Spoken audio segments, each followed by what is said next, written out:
It's just a science project. Silent breed is people! You know, a doctor friend once said the same thing to me.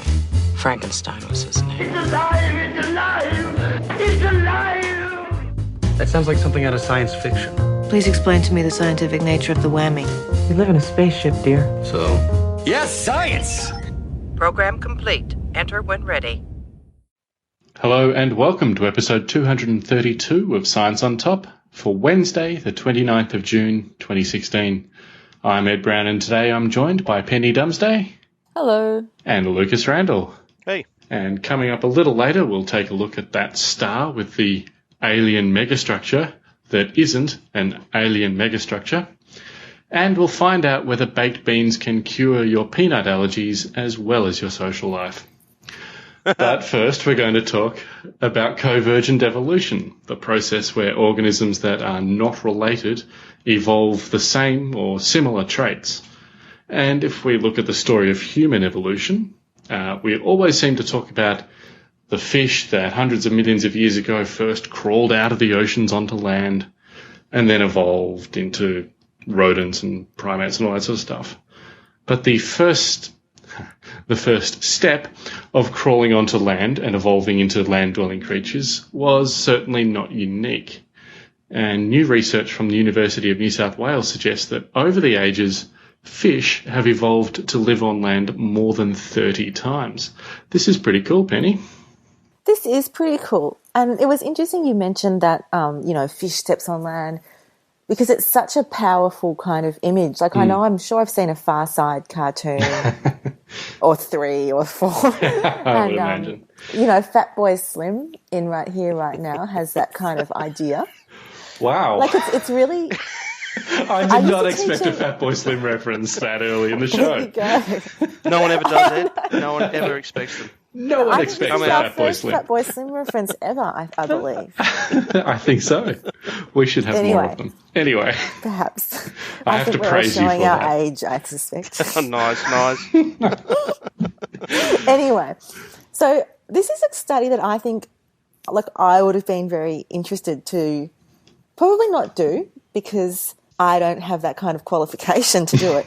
But it just seems really fascinating. So essentially, this is done at the University of New South Wales. Terry Ord and Georgina Cook looked through scientific papers and tried to find evidence of fish that go on land. So what they're trying to do is count how many times have today's fish adapted to life out of water and what do they have in common. And this is what blew my mind. There's 130 fish species that live on land today to some degree. Fish species. So are we talking like axolotls, the Mexican walking fish that are sort of amphibious fish kind of thing? No, like fish. Fish. So not amphibians. Yeah. But actual fishes. So they're quite like mudskippers and families things. Of life. Yeah, mudskippers and stuff. So there's eels, there's sea scorpions, there's mudskippers, and there's also blennies. And I highly recommend everyone goes to YouTube. Ed and Marcos, please link to the little blennies video that is in the science thing, because blennies love to hop around on rocks. They cling to the rocks so that they don't accidentally fall into the water. And if you chase them, they run away into the rocks instead of the water. So they really spend a lot of time out of the water. I had never heard of blennies before this. I'd never heard of blennies, and I'm a biology teacher, so this kind of thing, you'd think this is the kind of example that you bring in, I don't know. I'd love to know more about them, like how they breathe, because fish skills have to be wet. Anyway, so there's a huge 33 families which contain at least one fish with an affinity for solid ground. So families are quite, tightly related things. It's not like it all would have come from one common ancestor. Yeah, it's diverse. It's pretty reasonable to presume that it may have evolved at least 33 times in the past, which is fascinating. And how do you even calculate that? Obviously, you can count individual sort of examples, but is this a genetic thing where they've just looked at the genes for, developing legs or something? No. They've scoured the literature to find examples. Okay. And they've found, I think, 130 different kinds of land-living fish. So this is only what's been published on. And that's why I think I like it, because I love reading stuff. Anyway. And So they found those fish and then just they looked found at the those families fish and they they've gone, read. okay, Yeah. so they belong to 33 families. So there might be, I don't know, like 10 species Starks, of Lenny, let's say, and then 2 species of eels. Yeah. And then only 1 remains. But so they think, okay, if we say, you know, that the ones that have a common ancestor quite recently from one family and then another look like from another family, that it looks like there's been 33 times that this has evolved. Wow. The thing I that's kind in of common, yeah. Sorry, I just wanted to say when I read that, it made me think that there was this kind of mythology that would have been around, like grounders or something. What would the fish have called it? They would have had a name for the fish that go on the ground. It's like, dude, you went on the ground. What is up there? Nothing. It's crap. Really, there's nothing up there. Stay in the water. It's like, well, there's like one in every family, just one fish that gets up on the ground. It's like, no, don't do it. Little hermit. I will be a rebel. No, it's the teenagers going, I'm sick of you, I'm running away and I'm going to live on land. I'm going to the end of the block. What I would like to know, though, is that if all of the tetrapods, so the amphibians, mammals, birds, like, did we evolve from, like, one landing, or was there, like, one for birds and one for us? Anyway. Yeah, and I don't know how you even... No, I'm trying to think of how you would even find that out, how you would research that. And probably someone will be like, oh my gosh, how stupid are you? It's so obvious. This is how you would find that out. But I don't know. Or maybe people If you do know think that. we're stupid, write in. You stop at nothing to get feedback. Or shall we move into space now? And Lucas, we've talked a few times on the show about KIC 8462852, better known as WTF, Where's the Flux, or Tabby's star. This is the otherwise fairly ordinary star that has those bizarre patterns of dimming, which, if they were regular, we might think were planets orbiting around it, but they're so eccentric that it's kind of a mystery. And it, I guess, became well known because of the speculation that aliens might have built a Dyson sphere around it, a huge structure to capture sunlight or other EM radiation. But have we got any progress on that? Is there an update? We know it's definitely not a Dyson sphere, I think, now, don't we? Well, yeah, I mean, so just to wind it back a little bit, and yes, there's been a little bit of progress in that. There's been some, at least a plan is coming into action, but I'll come to that in a sec. Mm-hmm. So obviously, you know, this goes right back to, I think, 2009, May 2009, when it was first spotted using Kepler data, and they found, so yeah, just to remind listeners, Kepler is in its primary mission was looking for occultations or transits, which is when a planet will pass in front of a star, and when a planet does pass in front of the star, it causes a dip in the brightness of the star. So that alone is enough to tell you something went across the star. What you then need to look for is regularity of pattern to see, okay, is this something that has a regular orbit as a planet would have, and therefore you can start to align other mechanisms to have a look at it. Particularly would look for capturing spectra, so the spectrum of light coming off that star, just to give an idea of what exactly is going on. Is it a gas giant that's passing at it? Is it something else? And the spectra can tell you a lot of information in that regard. So this first observation, you know, this first data was collected in 2009, and it was odd. It was very, very strange. It didn't. It was a series of dips that didn't follow a typical transit pattern. Then, fast forward to 2011, there was a huge dip, which was over 15% of the surface of the star was occulted, was transited by something, and it didn't match the typical pattern of a planet. A planet you would expect, by the way, to maybe have an impact of around 1% of a drop. You know, we're talking quite low single digits if a planet does transit a star. So something that large is very, very strange. Then in 2013, there was a huge complex of dips that were lasted, some of them up to hundreds of days. So basically, there were variable. Some would last a day or so, some for up to a week. There were lots of independent dips of over 20%, which means, to put it in context, we're talking about something with over 1,000% of the area of the Earth crossing in front of a star. These are seriously large objects that appeared to be passing in front of this star. There were a whole magnitude of different hypotheses as to what could have been occurring here. And the team worked very, very hard to try and eliminate all of these things and say, well, what are we seeing? What aren't we seeing? And during that time, they were actually talking amongst themselves, i.e. astronomers are talking to other astronomers saying, hey, can we borrow some time with your instrument? Because, we can't figure what this out.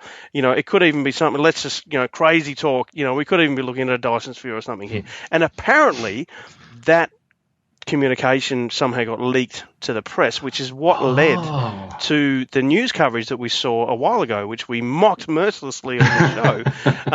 And it was never intended for that. It was never a press release or anything. That was actually just some leaked communications. And of course, the press went wild about it, and now there's just the internet is full of references to this particular star. And if you're interested in sort of hearing a brief synopsis of the history of that, I do recommend you have a listen to the Tabetha or Boyajian, I can't remember say her surname. I apologise. Boyajian. Tabby star, basically.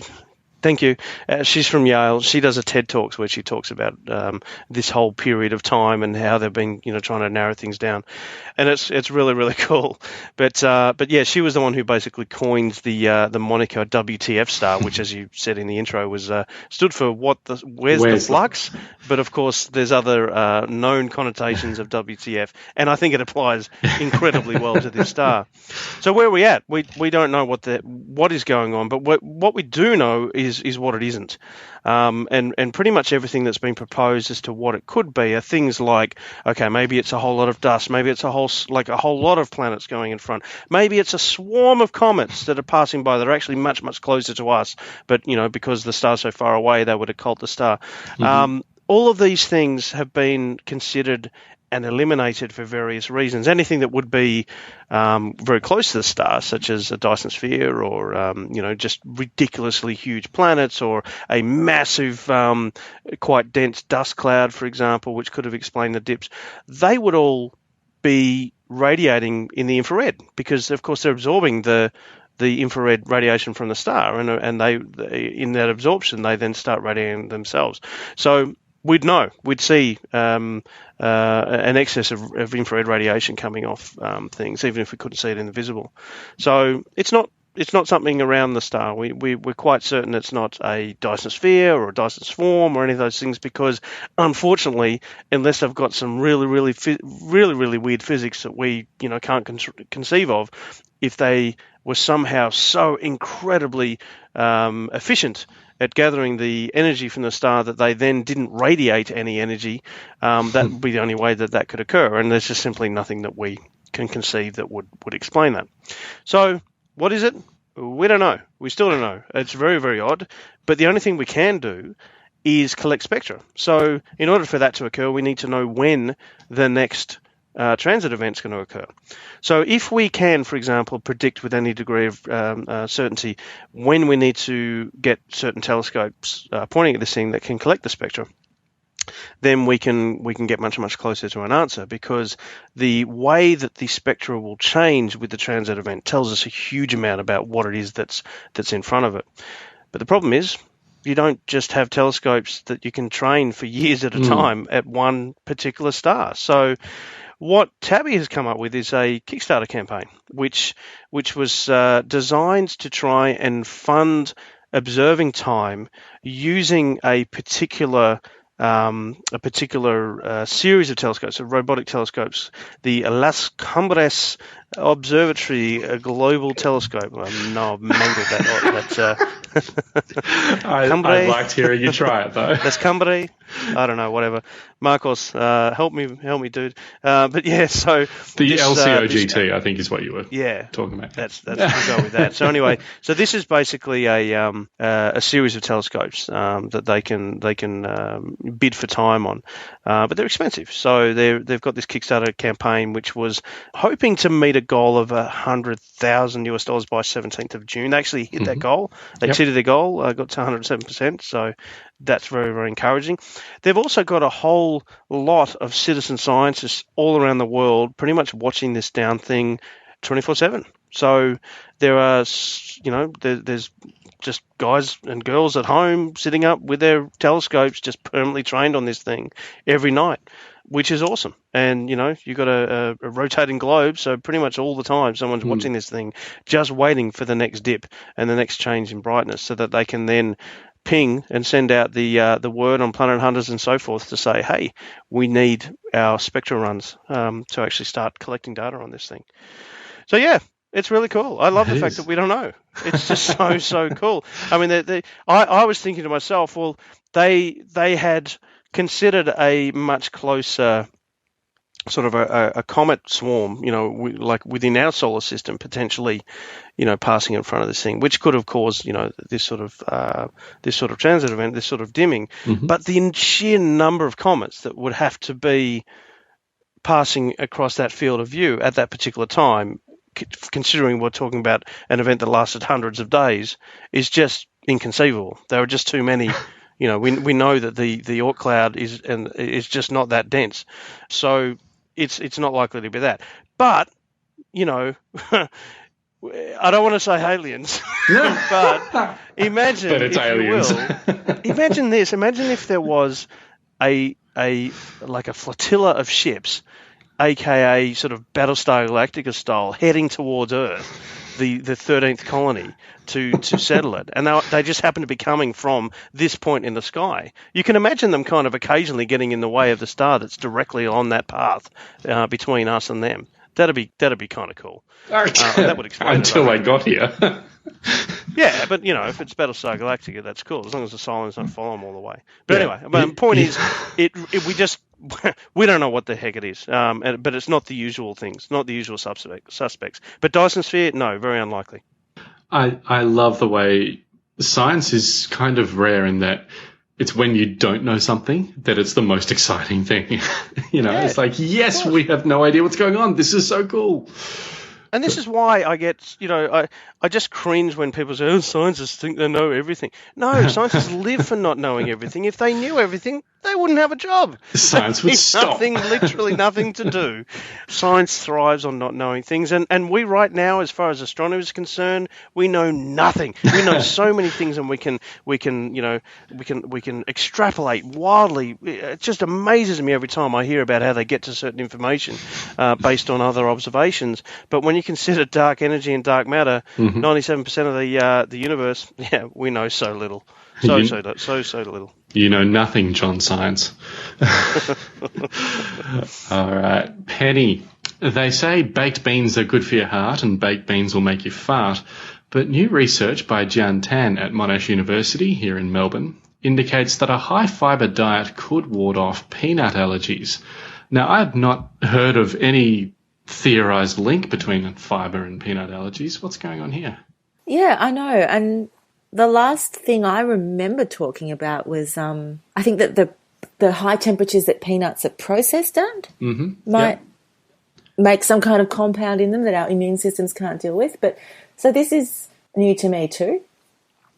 So apparently in mouse studies, if mice that are bred to have peanut allergies are given a high-fibre diet, they're a lot less likely to have anaphylactic reactions to peanuts than if they're on a zero-fibre diet. So obviously that's a bit more intense than what happens in real life. But, I mean, look, it's not too far of a stretch for me to imagine eating a not quite zero-fibre diet, but also, I mean, a lot of my favourite foods are not overly... Kids and young infants, they tend to not have that high-fibre diet, I would imagine. They're very fussy eaters. I was just going to say my son went through a stage where all he would eat was like sultanas and egg whites. So wow. I don't know. Maybe sultanas have fibre. But Well, he's not anyway, allergic to peanuts, so you've done something right. not that. Oh, thank goodness. Anyway, because it's just scary. But obviously, peanut allergies over the last 20 years or so have become more and more common in the West. I mean, just anecdotally as a teacher, from when I started to now, there's so many more kids coming through with allergies and multiple allergies, and peanuts is almost always there. So this is really interesting because I don't think you would ever say that no fibre causes allergies, because I think a lot of people would have a very unhealthy diet and not be allergic, or that by eating fibre you can prevent the allergies, because I'm sure there's a lot of people, again, who have extremely healthy diets and still have peanut allergies. But that it's just another piece in the puzzle.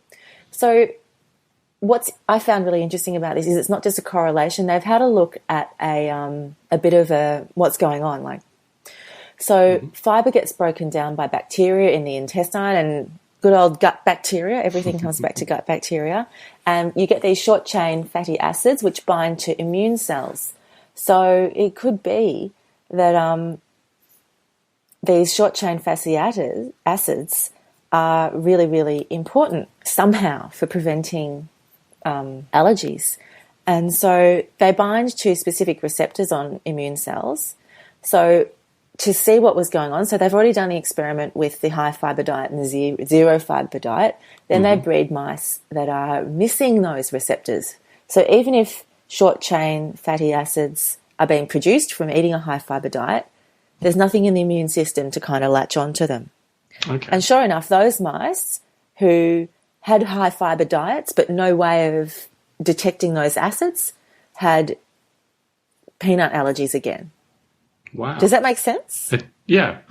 So if the ones that are bred without the short-chain fatty acid receptors, those fatty acids are not picked up by the immune system, and they have the peanut allergy when they're given high-fibre diets. Which suggests it's not some other weird thing going on with fibre. It is something to do with those particular acids. Right, the breakdown of the fibre. Yeah, Wow. with the breakdown of the fibre and the gut microbiome and everything. Now, I think it's really important to specifically say that this study tells us what goes on in a mouse model and, exactly. Blah, blah, blah, blah, blah, caveat, caveat, caveat. But it is really interesting because, I mean, clearly things are changing with food allergies and anaphylaxis. We don't know why. If we look at differences globally on who and who doesn't have allergies, it's the example they say is that children in rural Africa eat twice as much fibre as European children, and allergies are rare. So, I don't know. They're also less likely to eat highly processed peanuts, I suppose, So it's really a really, really, really complex question. Yeah. But I think it's fascinating. It's just another piece in the puzzle.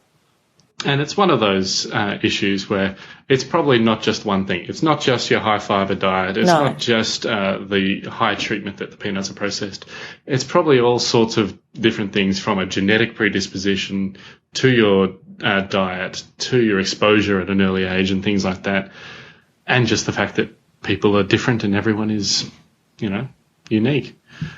Yeah, and it is probably, like you said, a set of things probably to do with the Western lifestyle. But who knows if we can tease those things out and somehow, remove their influence. I suspect we may not be able to. No. Yeah, I guess also teasing out the correlational and causational relationships as well is just going to be so hard here, because my oldest son has got a severe anaphylactic level allergy to crustaceans, which, I imagine is not anything to do with this, but it's one of those things that you do tend to notice that it changes their food preferences just in terms of avoiding risk.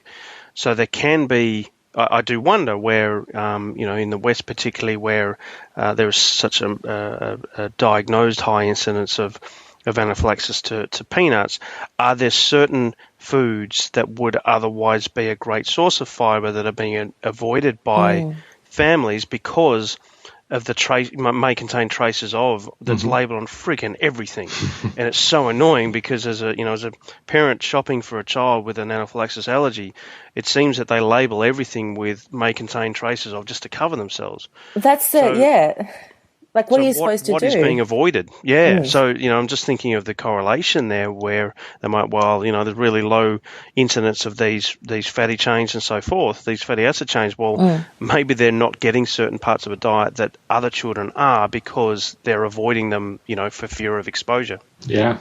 Yeah, it's really like a feedback loop almost. Yeah. If you start to think like you just think, what's going on? And okay, maybe their gut microbiome is different, but was that because of the allergy, or were they already subconsciously avoiding certain foods? It's just. And the other thing that I wonder about, because I'm very interested in the bit about the children in Africa being, having a comparatively much lower incidence of peanut allergies. I think was it specifically peanut allergies that it mentioned? Allergies in general. Just mentioned allergies in general, so food allergies, yeah. Because I wonder also there in terms of a diagnosis, whether they would have the same access necessarily to the diagnostic techniques that are used in the West, but also exposure. I mean, where as I mentioned, my son has a crustacean allergy. I imagine there's a lot of landlocked countries in Africa where they've just never eaten, prawns or crab or anything like that. So they might. Maybe they don't have access to peanuts in all these places as well. Certainly don't have access to foods that may contain traces of. So I, again, wonder whether, how much is causation versus correlation, which is, it's a really hard one to crack open. But I do find it encouraging that there are studies like this. Like, there is a whole massive research being done into so many different factors about it. But, we're going to get little trickles of, a study like this, which says, well, maybe there's something in this direction. There's maybe something in that direction.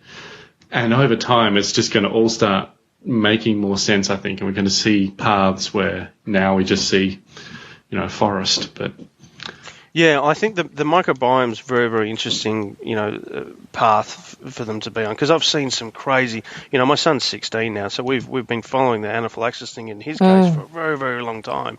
And there's been a whole host of theories out there as what could be causing it and why it's such, so much higher now than it ever was.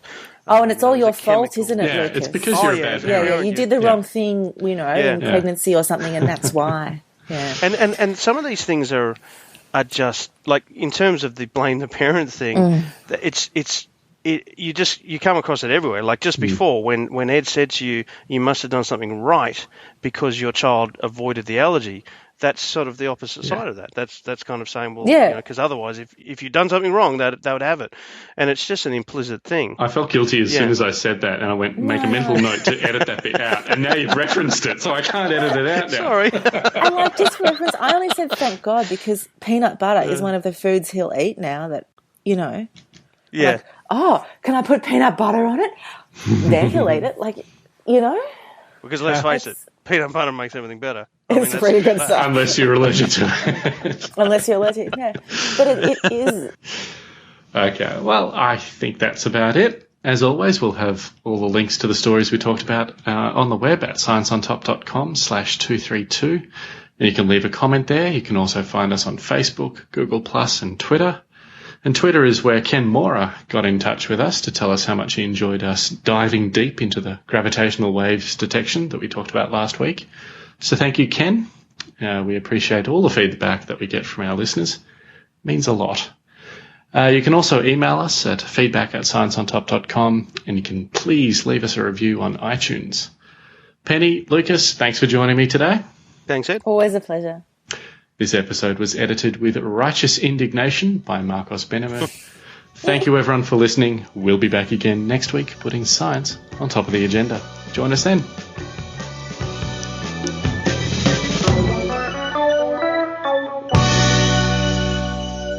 But it remains that even alien megastructures cannot defy the laws of physics. You see, anything that uses a lot of energy is going to produce heat. And we don't observe this. But it could be something as simple as they're just re-radiating it away in another direction, just not at Earth. Another idea that's one of my personal favorites is that we had just witnessed an interplanetary space battle and the catastrophic destruction of a planet. Now, I admit that this would produce a lot of dust that we don't observe, but if we're already invoking aliens in this explanation, then who's to say they didn't efficiently clean up all this mess for recycling purposes? You can see how this quickly captures your imagination.